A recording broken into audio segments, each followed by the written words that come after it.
it's a good feeling. Like I'm on this journey within myself, and I'm like, I have to bring, like you've helped me a lot with just a lot of the things that you say in your, I've sent them to my friends and it's helping them. Oh, good. And I'm like, I have to have you here. Like Oh, what you're learning, nice. what you're learning from your downloads and what's brought you to this space. Like you almost had like a near-death experience that opened up your consciousness. What the big C word makes you feel like, okay, is my life gonna end? Yeah. And it's like, what is this all about? Yes, that was a really pivotal point for me. And it made me start to look at the environment that I was in. And so, long story short, no longer married, don't drink anymore, have been sober. And, part of what I realized is just like being honest with ourselves Yeah. about what we're doing. That is literally what I say. I say all the time, I wish people would just be more honest with themselves in everything they do. They're just living this lie to protect an identity, which is, what is it? What did you say the other day? Identity maintenance? Is that what it was? Image maintenance. Image maintenance. Yes. Yeah. Yeah, so, image maintenance is one of the things that I listed. I think it was in the video that I did around kind of the 10 hallmarks of a coherent system. And it's not that so unfunctional image maintenance that causes you suffering or undue hardship. But what I was going to say was that, at the most basic level, reality is a mirror, right? And it's information you're getting all the time. Thoughts are information about you. Feelings are information about you. And I think that collectively we are ready to, how do I say this without coming across like I'm blaming or shaming people? We just need to be more accountable for kind of the reality that we're creating, because it is participatory. Yeah. Life is not happening to you. Life is happening. And so the one thing that I feel like is authentic to my beliefs about a physics-based, a quantum-based, energetic definition of reality is to use words that are true to that science, which are coherence and resonance and dissonance. You could probably find some other words to describe that, like alignment, but I feel like it's important for me to talk in a way that is genuine and gives credibility to a larger world that we are participating in. Not just, within the studio, not just within Los Angeles, not just within California, not just within the United States, not just within the Earth, but within, a multi-universe cosmic reality. Because that's the long and the short of it. I mean, if you are on a spiritual track right now, there's no way that you are not acutely aware that we are on track for whatever you just define disclosure as. I have a different definition. We can talk about that if you'd like to. Yeah. But I think even people who would say, oh, that woo-woo is just bullshit or whatever, are feeling it as well. I know that a lot of my own, my brother, who is just a real great guy, but just not, reality is what I can see, touch, hear, feel, and smell, has just been much more open to things and much more caring, especially with the things going on in the United States right now, just much more caring, without me having to chide him like, get out and protest, and why don't you care? Just as voluntary. So I just think there is an energetic softening effect going on. And I love kind of my version, not my version, I guess a consciousness-based definition of reality, because it doesn't require belief. Yeah. This is kind of how it works. It's great and it's fun, I think, to slap a story on there. I don't believe you need to destroy your ego and let it go. No, we need You it. have to live in this world. Yeah. But know that you are a multidimensional being who is both human and divine. Yeah. I think we're heading in the direction of that being the truth. Absolutely. Yeah. I've noticed that as well, like even just the spin on Christianity. Yeah. I've noticed a lot of people starting to shift their view, even though they keep their belief in what it is, even still shifting their view on what Jesus or Yeshua was teaching. Now it's starting to be more of an understanding. And the one thing, like I had a really powerful dream once about the consciousness of the I am. And when I say like I was levitating in this dream, I was moving people in this dream, and it was with the consciousness of the I am. It was so powerful. I can remember every single detail. And it was 2 years ago I had it. I still remember every single detail of this dream, to the point of understanding the consciousness of I am, to the point where now I'm so careful when I use the words I am or I'm, instead of saying like I'm hungry. Even if I say that, I say I feel hungry. I feel like I could eat. Yeah. Instead of saying I am, because I really want to make sure I say the right things that I want to become after those two words. I am. Okay. Yeah. Yeah. Yeah. I mean, the 7 universal principles, and underneath that, kind of the energetic properties of the universe. The general story is that it started with a thought. That thought, who am I? And the answer is the universe experiencing itself through us. Without getting too mystical or too scientific, or too caught up in how that translates in the Bible. But I'm sure, given what I just said, you can see evidence of that across. Of course. Right? Yeah.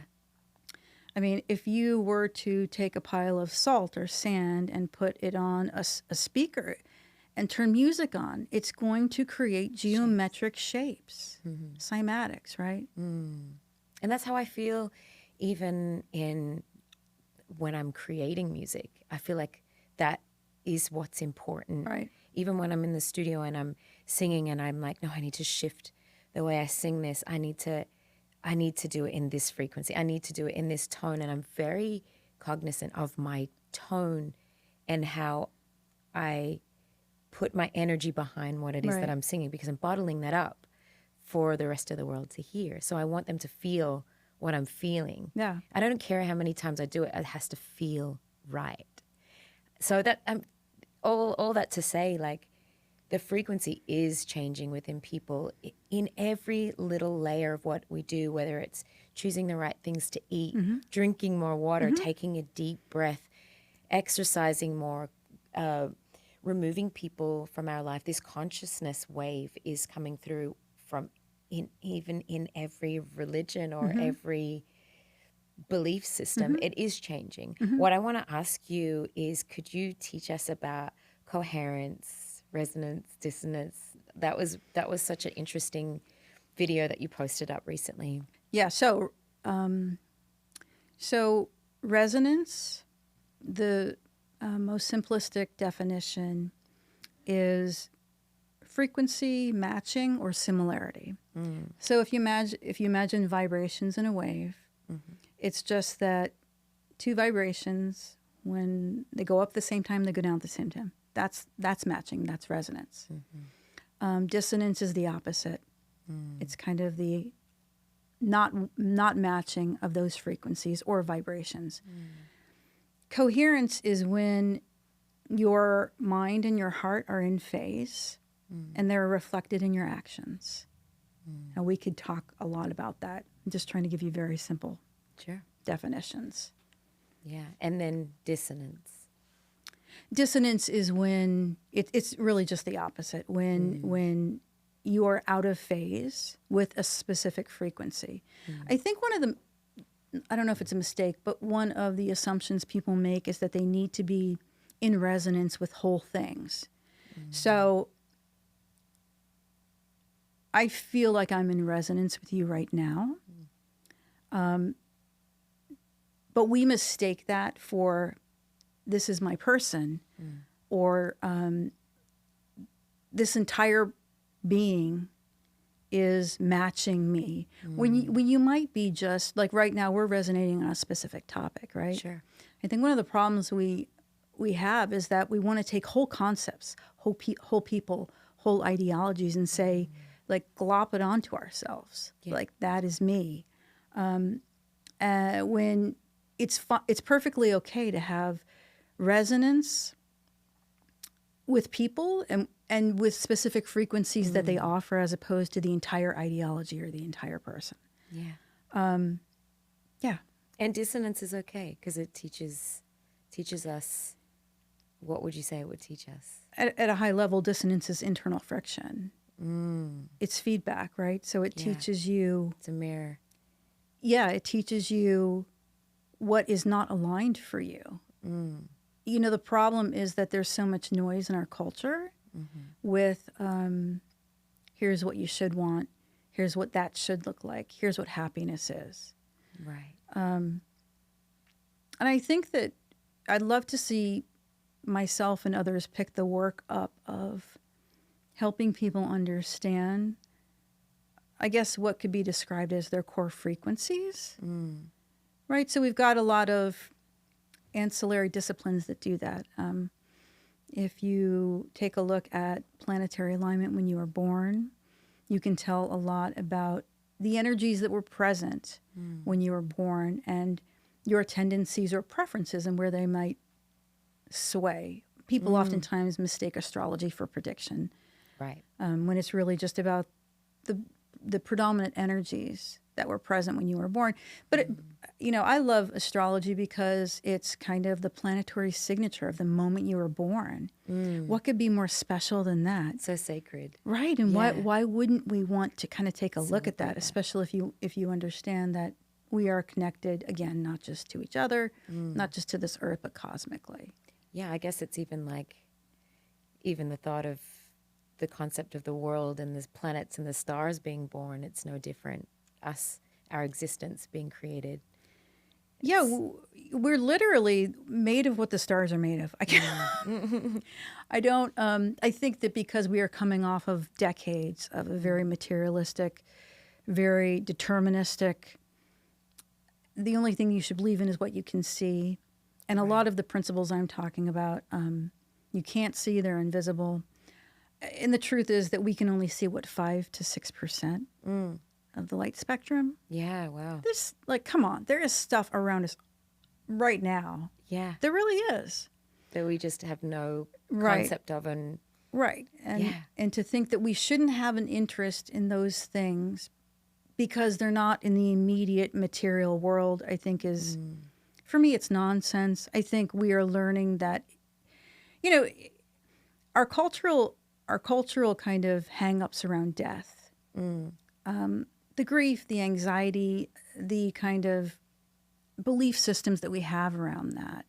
Could you think of if we actually did do some work around what happens when we actually die, just generally to our energy? Right. I think about that a lot. How much that could ease cultural anxiety around and kind of trepidation around it, right? So what would your this thought came to my mind. What would, with your teachings about coherence, what would your ultimate goal be? Yeah. In order for people to take on the understanding of coherence, what would if you could have a perfect world and people listen to what you said, what would it look like? And how would it change from what we've got going on now? What would the evolution of that look like?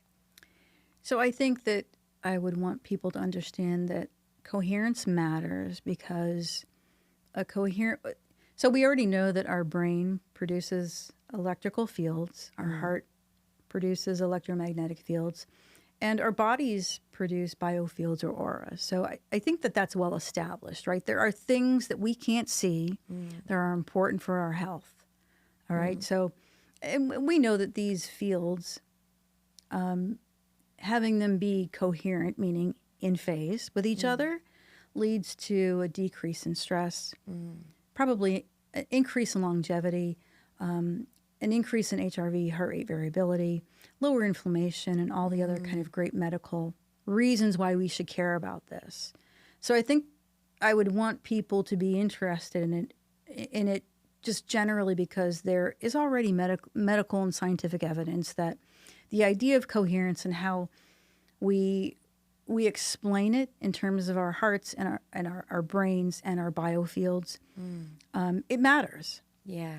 I think secondarily, we're learning, and I learned the hard way, that epigenetics and stress are really the invisible killers, right? Right.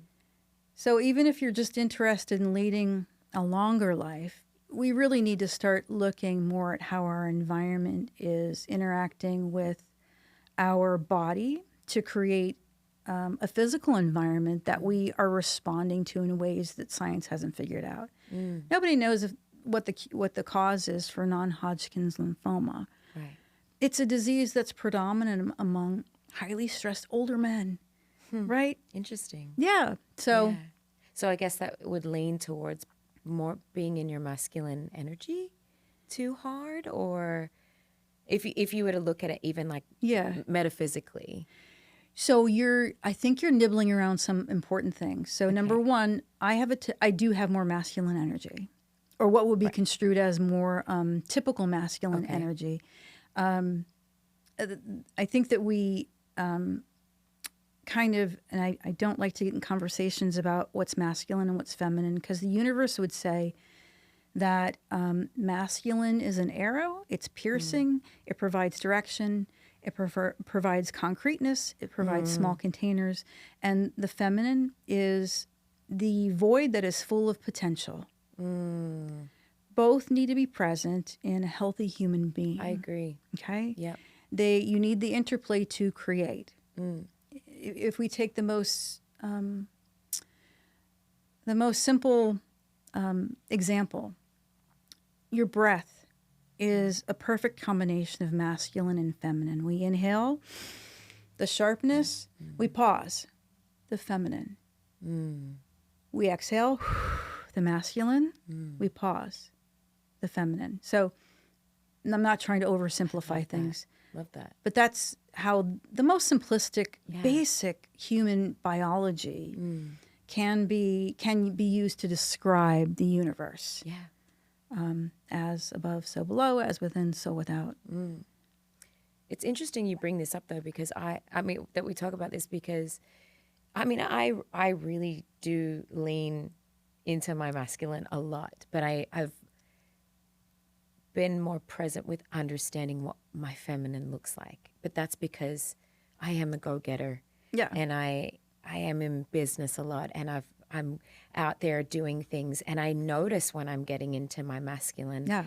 But that's because I really activate the observer within myself to be like, okay, let's balance this. Yes. Because I know my body, my cells, they can feel this. Yeah. And I'm okay with being in my masculine as well. Like, that's fine. Like, I think that's a beautiful part of me to be able to access. Right.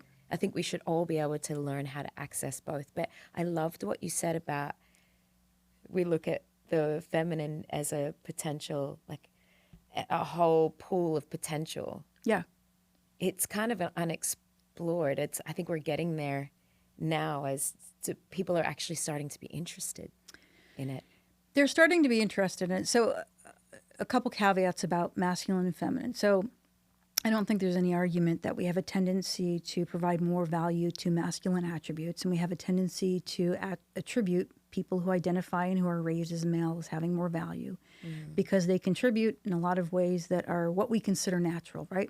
They're supposed to be more logical, more rational, non-feeling. We know now that that is not the case. We just haven't included all of their acting out in the realm of feeling, right? Anger is feeling, violence is feeling. And if you take a look at who is enacting kind of all of those feelings across the world, especially now, men kind of pop up as the more emotional. That's true. Yeah. But just not knowing where to channel those emotions. Yes. In a healthy way. Yes.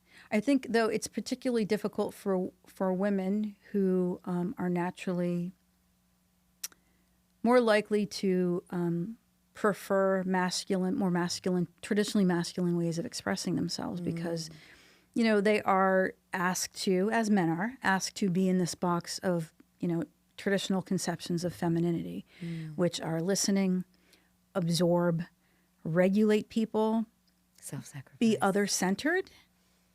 Yeah. So I would be remiss if I didn't remind us that we are operating with universal principles that I just described of masculine and feminine, but we also have got kind of these nested realities, right? And yeah, so yeah, I forget what your question was. Well, I mean, but I think that's interesting because so I want to move into with what you're saying about what was it, identity maintenance? Is that what we said? What was it? What did you say? So I think one of the points I made in one of my videos was that identity maintenance and image maintenance, not doing that very often, allowing themselves to lean more naturally, being able to identify where it's something that you really don't is not preferred or is not reflective of your natural frequencies. Yeah, is wasting your energy, right? So a person who is coherent is more likely to be able to understand and discern when what they're doing is outside of kind of their authentic frequencies. And I think that you see a lot more people leaning into the coveted identity, the coveted image, that might be masculine or feminine. I do it myself. We all do it. It's not, part of it is a functional response that we need to in order to do what we want in life, our chosen profession, our passion, whatever it is. You can see kind of the sanctioned way to get somewhere. I think that the important part is to always know who you are at your core and to know the difference it's going to take to do that, right? I think you have a good sense of that.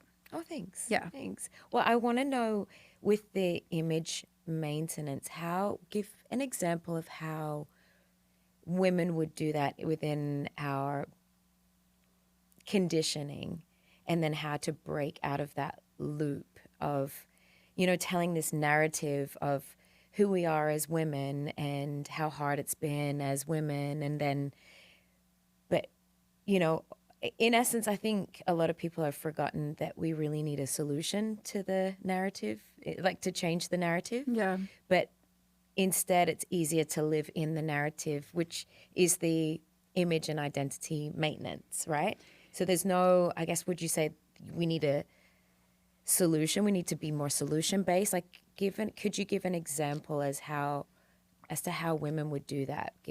Give identity maintenance and image maintenance as being programmed women. Yeah, so I think this is an important point because identification with image for prolonged periods of time or a role that you've been handed will cause disease and sickness. And I think one of the most prolific and easiest stories to understand is the story of romance, and that we need a partner to be happy at all. And so I feel like, gosh, I could use myself as an example, because I've been married twice and divorced twice. And I know that, because I look back and I think, my God, like, what the hell was I doing? and that's not to say that marriage in and of itself is bad or romance is bad. But I didn't know myself well enough to know that those roles, the roles that were required as a wife, and those roles will exist. So if you go into a marriage idealistically, it's going to be a partnership, right? Right. We're going to take care of each other. And then you step into it.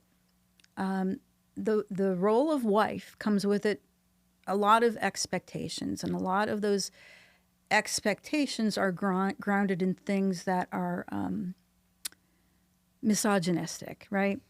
And it's hard to identify them, and it's hard to push back on them because they are so ubiquitous throughout the role of wife, okay? I felt all of a sudden this urge to cook and to get good at cooking. I don't like cooking. Right. But I went on for decades like this, right? Yeah. And so I feel like it is dangerous and this is not me saying don't get married. I mean, if you asked me, I would say don't get married.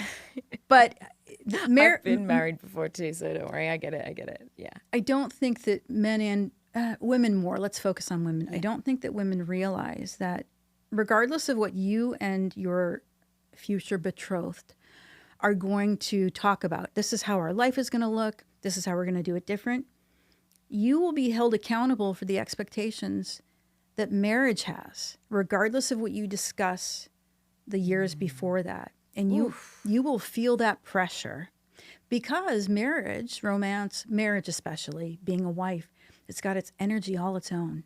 It does. You will feel the pressure, so I did a video the other day about the personal is political, and that's yeah. So the video, the point of the video was to say that kind of be wary of people who are like, don't make this political. The personal is political, and this was a term that was coined in 1969 during the feminist movement. I forget who the feminist or the woman who coined it. Yeah.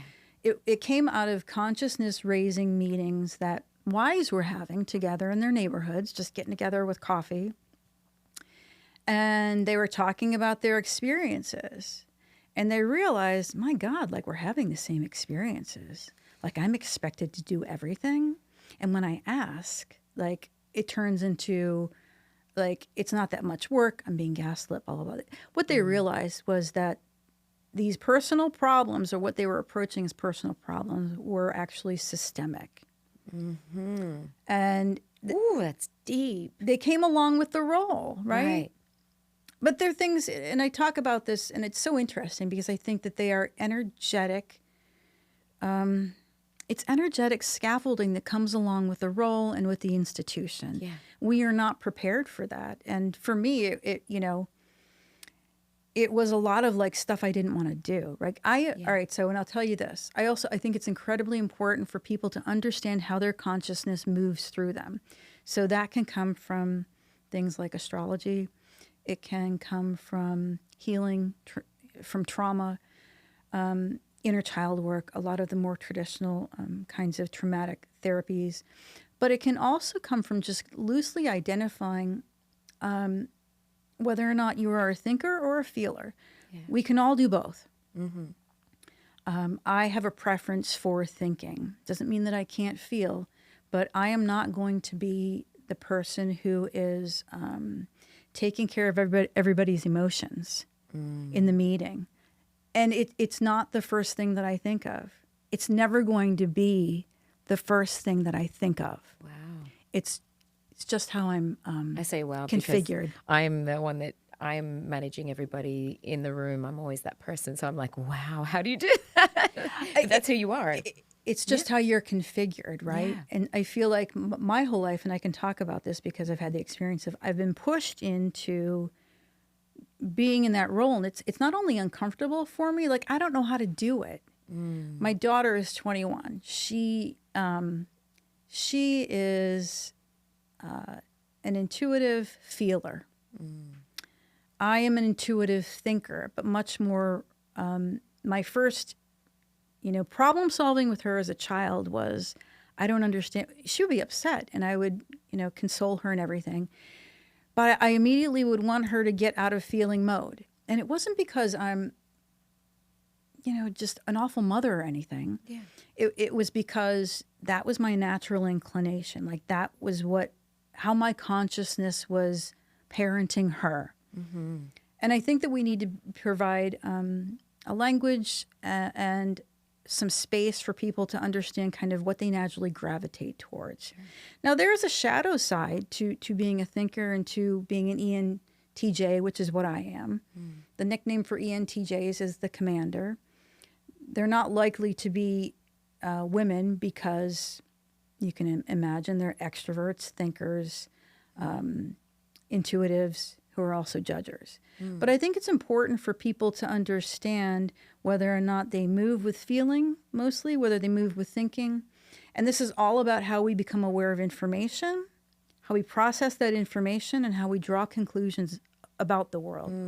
That, to me, is a very practical definition of consciousness. And the more you can understand about how your natural inclinations, as opposed to what's expected of you in the role or within the label, the better off you're going to be, the happier you're going to be. That's so powerful. I've really kind of shifted from this whole childhood of thinking about my romantic life and having this wonderful partner, and it's just it I've realized, Santa Claus is not real. Like I said this to you earlier, like it is one of those things. It's like when you do put pressure on things, and I'm a feeler, so I'm always like in the feeling mode of things, and I've had to start to learn to be more of a thinker. And I've had to marry those two. That's the only marriage that I've really got going on right now. Right. But yeah, like that's the thing it's the journey of self, of really truly understanding yourself. And that's the one thing, like kind of going a little bit back to what you were saying about the labels. Yeah. Yeah, like the label of being a wife, same. Went into cooking mode, cleaning mode, making sure everything. It was the way that women are, the way we think is outside of borders. The way I actually wanted to discuss this with you because this is something that I've been thinking about. And this is no harm, no foul. I'm not giving any shit to men about this. Men choose what they want in life based upon how it suits them and their life and their world. Like, I want a woman to look good next to me. I want a woman that's educated. She can come along to meetings with me. She's a good look. She's good at cooking, cleaning. She's stable in home. If I need to go out and work, she can take care of the kids. She can hold me down if I do wrong by her. She's down for me. She is she's in it for the long haul, and this suits me. And I think women choose based upon we. Yeah. We outside of this, like we're going to be a team. How can I help him? How can I lift him up? And I think in this download that I've been peeling back and kind of starting to talk about a little bit myself, I kind of feel like we as women have a lot to learn from men in terms of the way they choose. Oh yeah. I don't fault men for that. I actually feel like we could learn a lot from that. Oh yeah. So I would say, I'm going to have to generalize. The goal of men throughout their life is to get rid of their ego. The goal of women is to step into theirs. I've seen something on this, and I thought that was brilliant because we didn't have somebody come in like Jesus or a Buddha to come and teach us boundaries. Right. They came to teach men how to be more like women. Yeah. I just thought that was like, well, I mean, profound, look, I don't know. So I'll say this. If you think, again, that we are all just kind of different chips of light from the light source, and we are now filtered through, we're all different rays of light, and we are filtered through a distortion, right? We live in a distorted realm, okay? And I personally know, or believe, I guess, that the kind of divinity of women has been co-opted. What do you mean by that? What I mean is that the universe template blueprint is female. And we've taken our religion and turned it upside down and made it the father. Yeah. And so I suppose that it's okay to say that, because I'm not, and certainly not saying, one is better than the other, because the universe does not agree with hierarchy either. It sees things horizontally. But I want to add to that, just to put a pin in what you're about to say. As women, we've been okay with accepting the father. Is it okay for men to accept that it is a woman for a moment? Like women for so long, we've been like, okay, that's fine. Yeah, the father, him, he. Would it be so bad for men to be like, okay, it's a woman. It's feminine energy. It's feminine blueprint. I feel like that causes dissonance.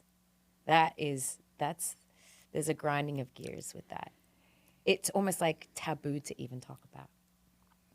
Yeah, because I think most things related to female are devalued. Yeah. Right? They're considered weak. But I think this herein is the work, right? This is the work ahead of us. I mean, symbolically, just because this is how my mind works, like, to me, it is so clear that our current administration is the symbolic kind of last breath of the toxic masculinity, you know, without getting into, it's kind of. But it's there to shake you up. Yes. It's like, that's what I feel like I've gotten into such a place of nothing is wrong or right. Right. It just is to reflect what is it that you feel? How can this be an internal journey with how you feel instead of external arguments? Yeah. That's where I'm at. And I've actually had to set boundaries with certain people that really want to argue with me. I don't want to argue. Yeah. I don't even want to argue with anyone about anything. Yeah. At all. Like, if that's you, that's you. This is where I'm at with my journey. Instead of telling someone what to do, I'd rather ask questions like, how do you feel about this? Or what do you think about this? Yeah. And I feel like that even adds to a world full of people who understand coherence is asking questions as opposed to arguing points. It's like, I think with regard to coherence, because I'm working with a company now to just really try to focus my message so make it focused, make it a little bit more simple so you can then amplify and scale. Sure. And it didn't occur to me until recently that a lot of people don't have the skill of being able to observe their thoughts and feelings. And that is absolutely kind of like the first rule of being able to build a coherent system. Because unless you can, number one, and this is one of the things that, one activity that helped me really embody or understand consciousness for anybody, not you, because you're pretty advanced, anybody who's like, I still don't understand what that is. Like, if you can close your eyes for a moment and still yourself and just observe your thoughts, right? You know what I'm talking about, right? I know what I'm talking about. Some people might have some difficulty doing that. Yeah. All right? They're not exactly sure what I mean. Do I see words going like a picture, a movie running through? Interesting. Yeah, true. A lot of people can't do that. And so I would say, think of a donut, okay? Anybody can do that, right? Yeah. Think of a donut. And then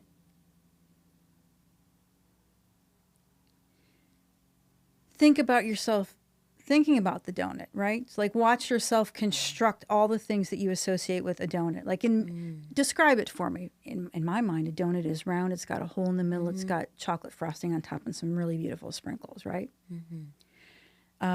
So who's having the thought and who is observing the thoughts? And that usually helps people go, oh, I see. That's a great way to explain it. It's very subtle, right? You are every moment the simultaneous creator and observer. Consciousness is understanding that intellectually and becoming more of the observer. That's another way to describe it. But for people who are like, I still don't know what that means, sometimes that exercise helps. That's a great way to explain it. Yeah, so being able to do that is key in understanding that, again, reality is participatory. The universe and your reality is, by and large, mental.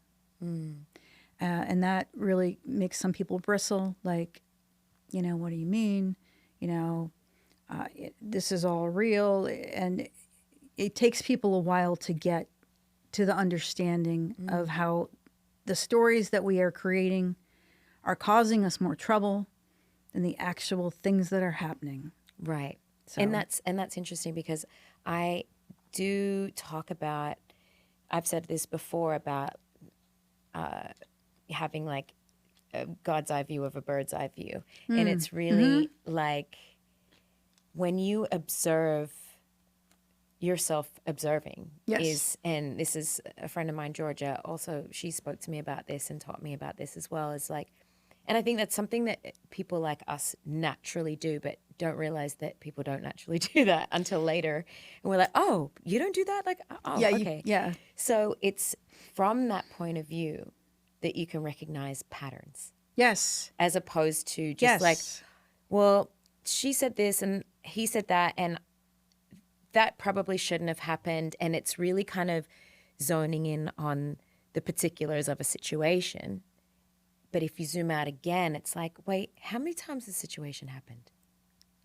And how many times have I been in this position? And how do I get myself there? And how do I spot myself getting into it again so that I can avoid the pothole next time? And that's it. Yeah, that's like, I think a lot of people are really, yeah.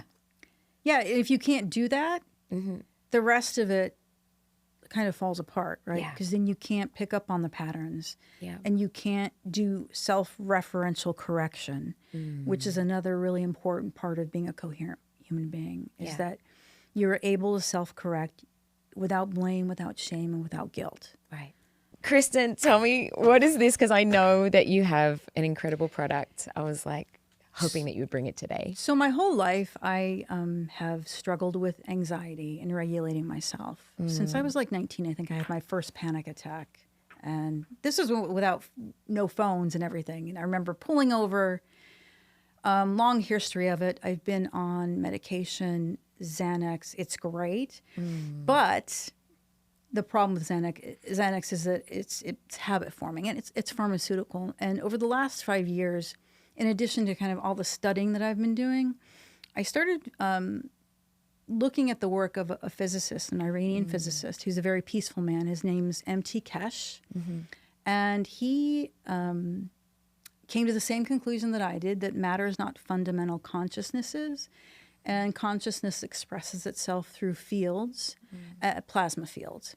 And so I started developing, according to his protocols online, plasma water that is charged water that emit coherent plasma fields for your body to work with.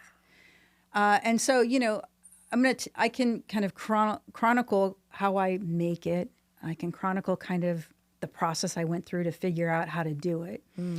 But the fact that, you know, 5 years ago, I would never think I would be sitting here telling you that I just kind of created this plasma water that helps your body attach to an anchor into a coherent field when you are most anxious, when you're feeling emotionally distraught, and when your energy needs a little bit of kind of movement. Oh, that's so cool. Ether well. I love this. You do? I love this. I was looking online at your product and I was like, oh my gosh, I hope she brings this so that we can show everybody, because I really wanted you to explain it. But this is incredible. And you never thought you'd be doing something like this. No, so that's the part that I feel like is divinely inspired. That's my example of, this is my contribution, right? This is part of my contribution. I love that. And so I made it. I finally got a good batch going. And what happens is that you take the interaction of two metals. The first one is always nano-coated copper. Nano-coating is a way to chemically adjust the kind of subatomic surface of the copper so that it releases electrons and it will interact with another metal in a field way, not in an electrical way. And so what happens is that you connect these two metals over about, I don't know, an 8 to 12 week time period. What will happen is that GANs will form. GANs is gas in a nanosolid. Looks like snow, kind of falls to the bottom of the container. And then when you've got a good amount, you wash it, and then you fill distilled water up on top of it and let that sit for another 3 months. And then the water that is on top of it is now charged with the signature frequency, the coherent structure. So this is a process. It is a process. It took me a long time to perfect it. I did it mostly, I'm grounding it in the fact that I have anxiety, and I was looking for a non-pharmaceutical way to manage it myself. Beautiful. And it's my offering to the world. And I tried it out with friends and family, and people have had really great feedback and have been using it in ways that I was like, you're doing what with it? Women are using it on their hair to help it grow longer. Women are spraying it on their face because, so the CO2 is specific for nervous system regulation. The zinc is for emotional regulation, and the copper is just for energetic movement. And if you it's good for inflammation too. It's good to decrease inflammation. Copper, yeah. And so I myself, I take a drop of all three just mixed every day in my coffee or my water. I also, you should see my plants. It's good for spraying on plants. Really? Yes, because it creates a coherent field for them to maximize their growth. I'm a single mother of plants. So oh, me too. This is great. Yes. It's particularly useful. I've gotten a lot of feedback from autistic households in terms of just calming the general energy. This is amazing. Yeah. I feel like some of my celebrity friends could use this because the lifestyle is very, it's very intense. And I just know how easy it could be to go into another realm of just like, you could just get pills and you could just get access to other things. But like the natural way is just so much easier. It's a very subtle. It's better. You'll feel it because you're a very sensitive person. I can tell. You will, if you do a meditation later this evening with a mixture of all three, you can also take a drop and put it, like I have one friend of mine who has little shells and she puts them all around her home with a drop in them. It just kind of, think of it as like a tuning fork that vibrates at a higher frequency will automatically make the one at the lower frequency tune to it. Wow. So it gives you a coherent field. It offers you up a coherent field to entrain to. Oh my gosh. And where can people find this? Etherwell.co. Okay, perfect. Thank you so much for being here. Fun. Oh my God. I'm like, I have seen you online and I've just like fallen so deeply in love with you and all of your message and what you're doing. I was like, oh my gosh, I just would love if she could come to my show, and the stars aligned and you're here. And I'm just, I'm so grateful. Yes. All these connections I'm making, and people are so, like, if I had seen just your TikTok in passing, I would have never thought that this was like a well-rounded, kind of very developed part of yourself. So I'm so glad that you're leaning into it. Thank you. Yeah. Oh my gosh. I'm very grateful for your work. And if you haven't checked out Kristen Shelt on TikTok, what is your TikTok again? What's your handle? It's Kristen1942. That was just what was available. Hey, but it's taken off. It's so funny because you probably didn't put that much thought into it, and you were just like, I'm just going to share my info, and you've got so many followers and people are responding. The feedback it's just aligned for you, and I wish you so well in everything, and I hope that more people get to see more of your work and feel and understand your wisdom, because you're doing some great work. Thank you so much. Thank you. It was an honor. Yeah, thank you. Thank you for joining us on another episode of Not Your Guru, Just Your Girl. If you like our content, please like and subscribe. I'm your host, Xenia, and just remember, you are the one you've been waiting for. Until next time. Like the way that you move.